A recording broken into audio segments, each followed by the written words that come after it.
दोस्तों, राम राम, सीताराम।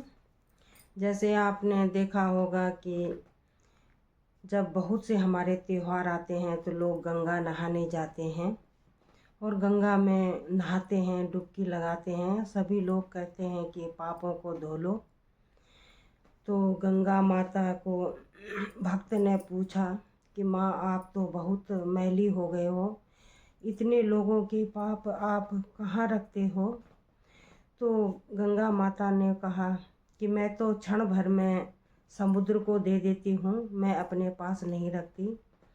तो फिर भक्त बड़ा परेशान हुआ। फिर समुद्र से पूछा कि समुद्र, आप तो बहुत मैले हो गए होंगे, आपके पास इतने पाप आ गए, गंगा माँ ने दे दिए, तो आप इतने पाप कैसे झेलोगे? तो समुद्र ने कहा, मैं भी अपने पास नहीं रखता, मैं भी तुरंत बादलों को दे देता हूँ। तो फिर भक्त बड़ा परेशान हुआ। उसने बादलों से पूछा कि आप तो बहुत पापी हो गए हो, आप इतने पाप कैसे झेलोगे? तो बादलों ने भी कहा कि मैं भी तुरंत वापस कर देता हूँ, मैं अपने पास नहीं रखता। तो फिर भक्त बड़ा परेशान हुआ। भक्त ने पूछा, हमारे पाप और हमें को वापस कर देते हो आप?